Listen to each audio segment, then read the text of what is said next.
All right, guys, I'm back. As you can see, I've moved the camera to the other side of the layout. This is what I call the public viewing aisle view, where this is what people see when they come down the stairs and look at the rest of the layout, which you can see sort of off in the distance here.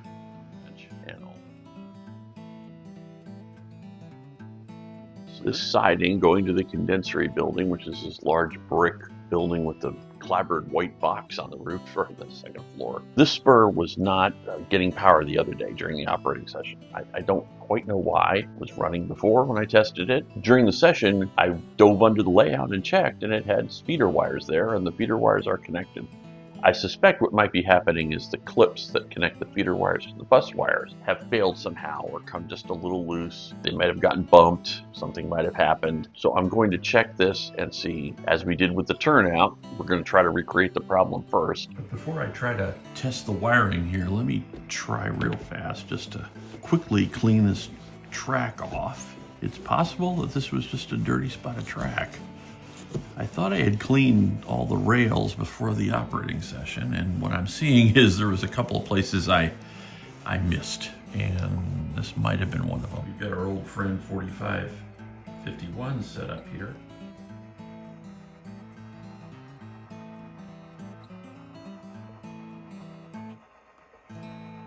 We're going to run her down the full length of the spur, and she went dead right here. All the way, once she clears the turnout, she went dead, which is not what we want to have happen. Let's see, she has power right here, which is past the feeders. Okay, so obviously the issue is not just dirt.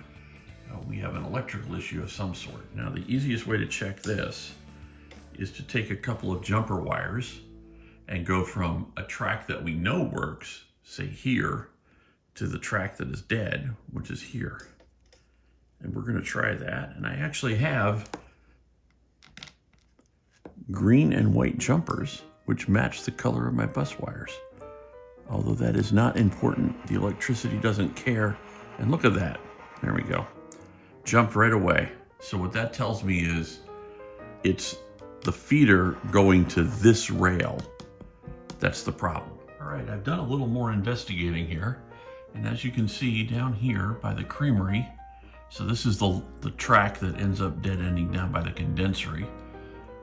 There's a feeder in what I call the white rail, or the rail that has the white bus wire on it. Pretty clearly feeder right there. I just cleaned it up a little bit with a file so we could see it. Then there's a piece of rail here, or a gap in the rail that is connected with rail joiners. It has rail joiners, but then the rest of this track down here is where the dead spot is. So I'm going to go ahead and put that feeder wire in on this rail. I'm also going to connect a feeder wire to this rail. Since I have to get out all the soldering iron and wires and stuff anyway, you might as well just add it to both of them. Okay, I think I've rounded up all my tools. Have the soldering iron is heating up off to the right here off camera. I have my solder. I have my flux. I have wire, as you can see down there. We're going to get this telegraph pole out of the way so we don't break it with our elbow.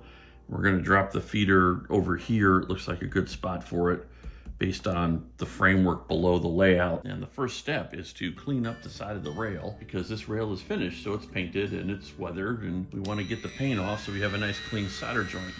So I'm going to fire up my Dremel and with a wire wheel and just burnish the paint off the side of the rail.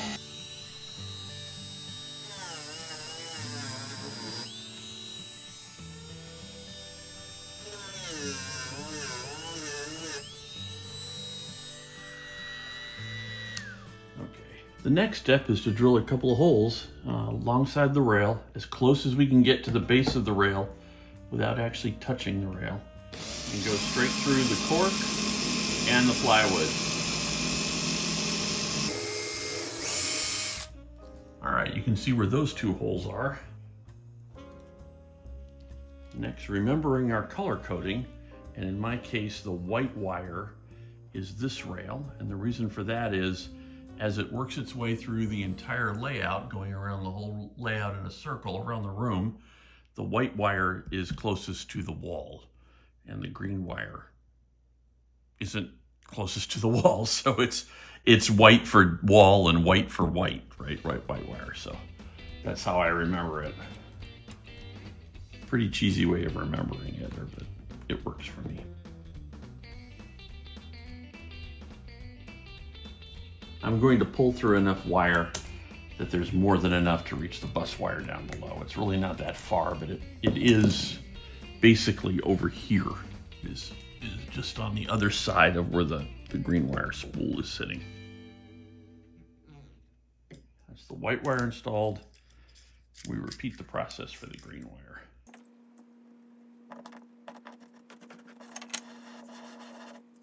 Now we'll strip the end of the wire.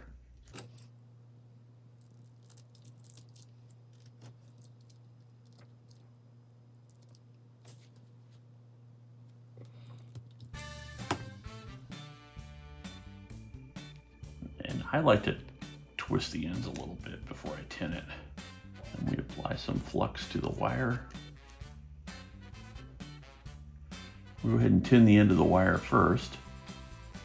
And that's just heating the end of the wire and then applying some solder and letting it flow and melt the flux away. And it basically solidifies the end of the wire and makes it almost a solid piece of wire as opposed to a stranded piece of wire. The next step is to connect the wires to the rail.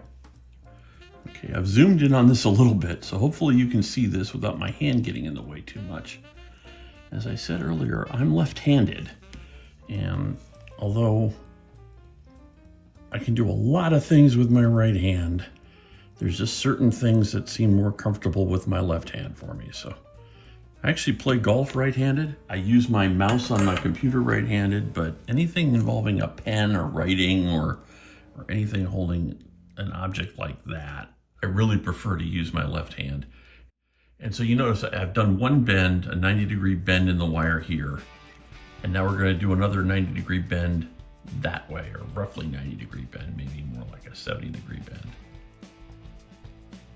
And the idea is we want this little piece here of rail, we want this little piece of wire to nestle in the side of the rail, just above the base of the rail.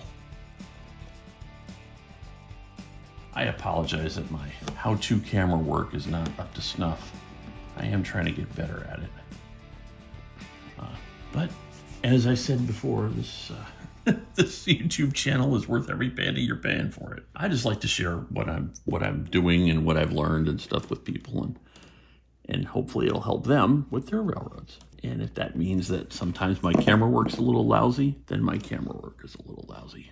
I tried to move the camera to the right side so you could see a little better. The problem is there's trees right over here, so I probably picked a bad spot to put this feeder wire in based on camera work, but it is the best spot based on what's below the track here, or what's below the bench work. Okay, so that is nicely nestled in place there. I hope you can see that. Then we're going to add a little bit of flux.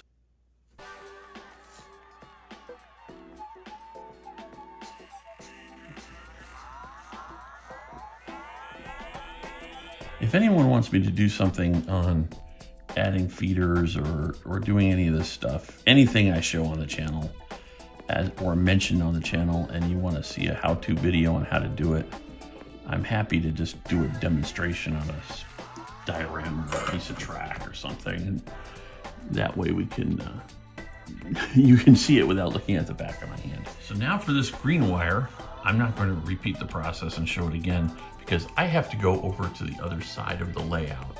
It's easier for me to reach it from the aisle over there, which you can see just over here, and reach in and do it from there. One of the reasons I put the feeders here is there's a nice gap here that I can actually reach my arm in. So I'm going to do that right now and get that one connected, and we'll be back in a minute. Okay, I'm back. While I was on the other side of the layout, I connected this feeder wire. I then went under the layout, and while I was under the layout, I connected the two feeder wires to the bus wires. And now the only thing left to do is to use a brush, old brush soaked in rubbing alcohol or isopropyl alcohol. This is 70%. I don't think it really matters if it's 70 or 90. You want to clean off all the old flux on the rail and around the solder joint, the top of the rail and the inside of the rail. You don't want that gumming up the track, and you don't want it gumming up your locomotive. So let's go ahead and fire up 4551 and see how she does.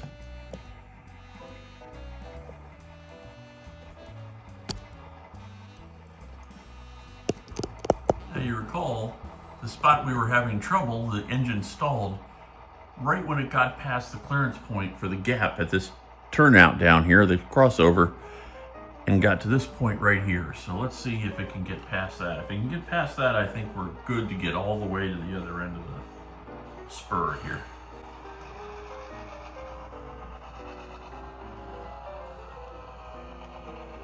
Looking good so far.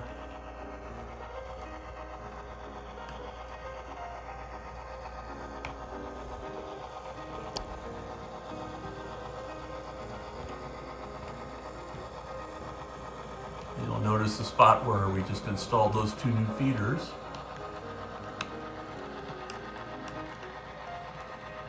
She looks like she's going to get all the way to the end of the spur. Not that, as I said earlier, I don't think she's ever going to have to run up all this way with an engine. Usually we just set out some cars up there.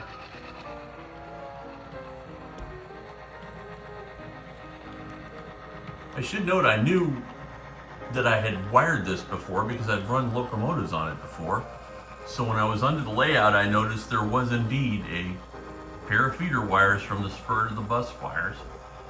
I guess one of them had worked loose or gotten jangled enough that it worked loose. And so I went ahead and retightened those while I was down there. Ultimately, at some point, I'm going to rewire this section of the layout. This one is wired with Scotch lock connectors, those clip connectors to the bus wires. The rest of the layout is done with terminal blocks. The feeders all go to individual terminal blocks, as I've explained before in earlier videos. And this is the one part of the layout that didn't happen or I didn't redo. And I really think at some point I will redo it. It's not critical that I do that. There's other things I want to get to before the Mid-Atlantic RPM meet open house. That is in mid-September, so I'm going to go ahead and focus on some other projects on the layout. Now that I know this spur is working, the turnout over in Berkshire is not derailing cars and locomotives. So I feel pretty good about accomplishing the major items on my checklist prior to the next operating session. So that's all I've got. If anything else to take away from this is, if you're trying to troubleshoot a layout, just go through it methodically, eliminate the mechanical problems first, then look at electrical, consider the cars and the locomotives and the track and the wiring. You have to kind of address all four of those things sometimes to isolate the problem. But once you isolate the problem, it's usually fairly easy to fix. Thanks for watching. Please subscribe and like, and you know what to do with all that stuff. Anyway, have a wonderful day, and we'll see you later.